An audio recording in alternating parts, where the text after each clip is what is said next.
ഒരു ചെറിയ കടമുറി. അതിൻ്റെ ഉള്ളിൽ നിന്നും സാറ് കമ്പ്യൂട്ടർ അസംബിൾ ചെയ്ത് 1999 തുടങ്ങിക്കഴിയുമ്പോൾ ഒരു ബിസിനസ് പാരമ്പര്യത്തിൽ നിന്ന് വരുന്ന ഒരാളല്ല. അന്നൊരു സ്റ്റേബിൾ ജോലിക്ക് വേണ്ടി എല്ലാവരും അങ്ങനെ പോകണമെന്ന് പറയുന്ന കാലത്ത് അതല്ല എൻ്റെ വഴിയെന്ന് തീരുമാനിച്ച് ഇതിലേക്ക് വരാനായിട്ട് സാറിനുണ്ടായ പ്രചോദനം എന്തായിരുന്നു? വാസ്തവത്തിൽ അങ്ങനൊരു ബിസിനസ്, നേരത്തെ രേണു പറഞ്ഞതുപോലെ ഒരു ബിസിനസ് DNA എനിക്കില്ല. ഞങ്ങളുടെ കുടുംബത്തിലാരും ബിസിനസ് ചെയ്യുന്നവരില്ല. എല്ലാവരും ജോലി, കൃഷി അങ്ങനെ പോകുന്ന ആളുകളായിരുന്നു. കാഞ്ഞിരപ്പള്ളിയാണ് സ്വദേശം. അതുകൊണ്ട് തന്നെ എൻ്റെ പേരൻസ് രണ്ടുപേരും അധ്യാപകരായിരുന്നു.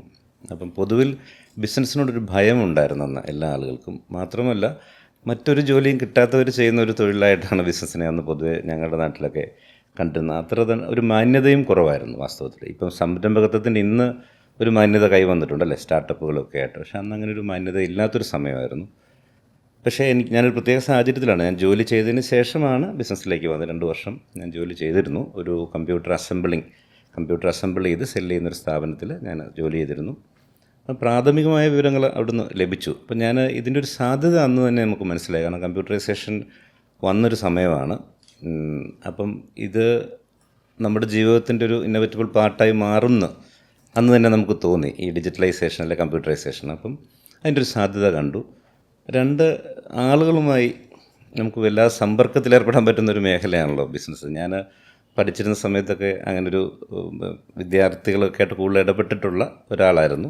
ഒരു സ്റ്റുഡൻസ് യൂണിയനിലൊക്കെ ഉണ്ടായിരുന്നു. അപ്പോൾ അതിൻ്റെ ഒരു കണ്ടിന്യൂറ്റി എനിക്ക് ബിസിനസ്സിലാണ് തോന്നിയത്. ഈ ടിപ്പിക്കലിയുള്ള ആ ഒരു രാഷ്ട്രീയത്തിൽ നിന്നും മാറിയിട്ട് ജനങ്ങളുമായി സംവദിക്കാനും ജനങ്ങളുമായി അടുത്തിടപഴകാനും നമുക്കൊരു ടീമിനെ ബിൽഡ് ചെയ്യാനും ഒക്കെ ഉള്ളൊരു ഓപ്പർച്യൂണിറ്റി ആയിട്ടും കൂടെ നമ്മുടെ ഒരു സോഷ്യൽ ലൈഫ് ബിസിനസ്സിൽ ഞാൻ കണ്ടു. ആ രീതിയിൽ കണ്ടു. സാധാരണഗതിയിൽ തുടക്കത്തിലുള്ള പോലെ തന്നെ വലിയ സ്വപ്നങ്ങളൊന്നുമല്ല.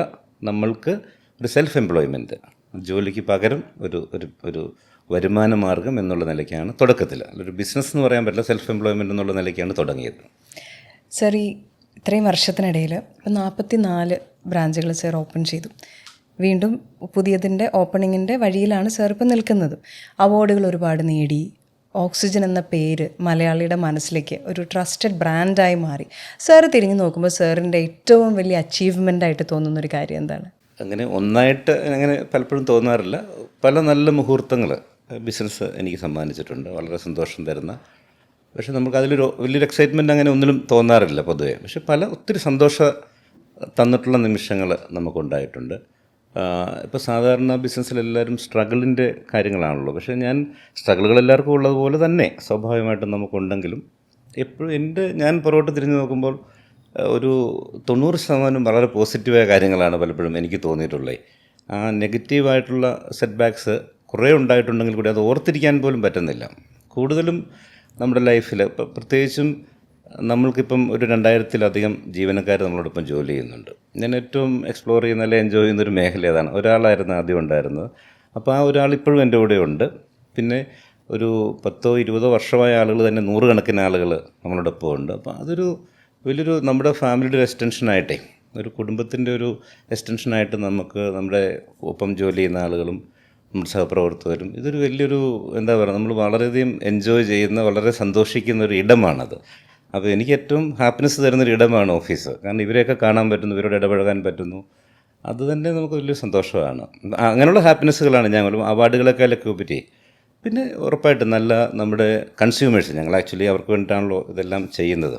അപ്പോൾ അവരിൽ നിന്നും കിട്ടുന്ന നല്ല ഒരു കമൻറ്റ്, അത് നമുക്ക് ഒരു ഏറ്റവും വലിയൊരു നാഷണൽ അവാർഡ് കിട്ടുന്നതിനേക്കാൾ പലപ്പോഴും സന്തോഷം തന്നിട്ടുണ്ട്. നിങ്ങൾ നന്നായിട്ടാണ് ഇരിക്കുന്നത്, ഞങ്ങൾ ആഗ്രഹിച്ച രീതിയിൽ നിങ്ങൾ ഡെലിവറി ചെയ്യുന്നുണ്ട്, നിങ്ങൾ ഇങ്ങനെയാണ് വേണ്ടത് എന്നൊക്കെ അവരിൽ നിന്ന് കിട്ടുന്ന അഭിനന്ദനങ്ങളാണ് ഏറ്റവും വലിയ റിവാർഡായിട്ട് എനിക്ക് തോന്നിയിട്ടുള്ളൂ.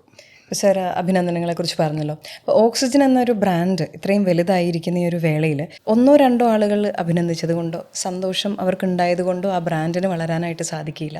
അപ്പോൾ ഈ ബ്രാൻഡിൻ്റെ വളർച്ചയിൽ ഓക്സിജൻ്റെ ഒരു USP ആയിട്ട് സാറ് കണ്ടിട്ടുള്ളത്, അല്ലെങ്കിൽ മനസ്സിൽ കണ്ടത്, അല്ലെങ്കിൽ ആളുകൾ പറയുന്ന ഒരു കാര്യം എന്താണ്? ഞങ്ങൾ തുടങ്ങിയ അന്ന് മുതൽ തന്നെ, കാരണം ഒരു പ്രോഡക്റ്റ് സെല്ല് ചെയ്ത് കഴിഞ്ഞതിന് ശേഷമാണ് ശരിക്കും ഒരു റിലേഷൻഷിപ്പ് തുടങ്ങുന്നതെന്നാണ് ഞങ്ങൾ വിശ്വസിക്കുന്നത്.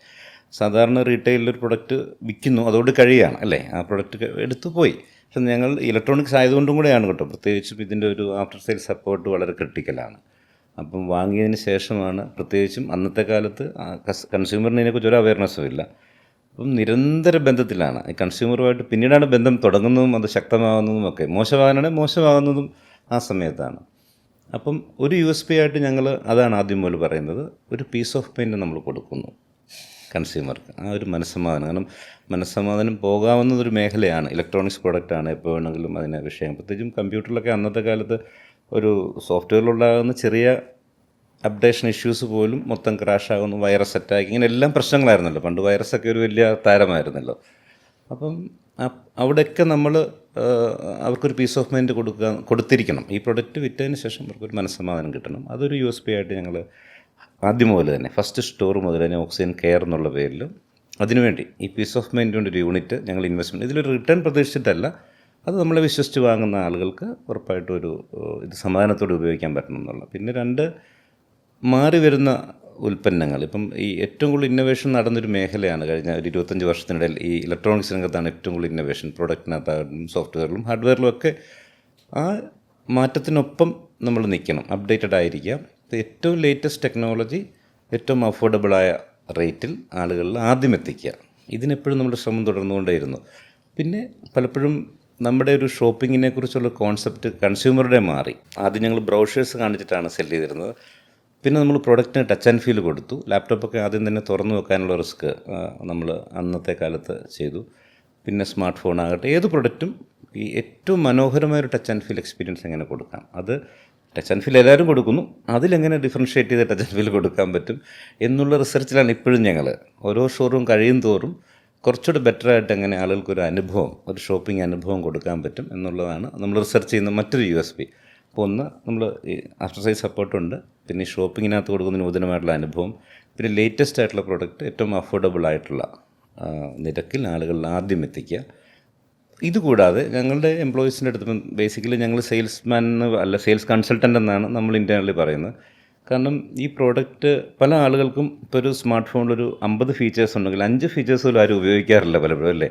ഒത്തിരി വില കൂടിയ സ്മാർട്ട് ഫോണൊക്കെ വാങ്ങിയിട്ട് അതിൻ്റെ ഫീച്ചേഴ്സ് പലപ്പോഴും ആളുകൾ. അപ്പം ഇത് ഞങ്ങളെപ്പോഴും ഞങ്ങളുടെ ആളുകളോട് റിക്വസ്റ്റ് ചെയ്തുകൊണ്ടേ ഇരിക്കുകയാണ് കുട്ടികളുടെ അടുത്ത്, ദയവ് ചെയ്ത് കസ്റ്റമറെ മനസ്സിലാക്കി ഒരു നോ യുവർ കസ്റ്റമർ, ഒരു KYC നടത്തി അവർക്ക് ആവശ്യമായ കാര്യങ്ങൾ കൃത്യമായി നിങ്ങൾ പറഞ്ഞു കൊടുക്കണം. ഈ ഡിവൈസ് ഇത്രയും പണം കൊടുത്ത് വാങ്ങുമ്പോൾ അവർക്ക് ഇതുകൊണ്ട് അവരുടെ ലൈഫിനെ ഈസി ആക്കാനായിട്ട് ആവശ്യമായിട്ടുള്ള ടൂൾസ് അതിലുണ്ട് ആക്ച്വലി, പക്ഷേ അത് പലപ്പോഴും പറഞ്ഞു കൊടുക്കപ്പെടുന്നില്ല.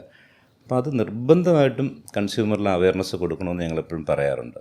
അപ്പോൾ ഇതിനൊക്കെ ശ്രമിച്ചുകൊണ്ടേയിരിക്കുന്നു ഞങ്ങൾ. പൂർണ്ണമായിട്ടും അത് കൊടുക്കുന്നു ഞാൻ 100% നമ്മളത് അച്ചീവ് ചെയ്യുമെന്ന് ഞാൻ അവകാശപ്പെടുന്നില്ല.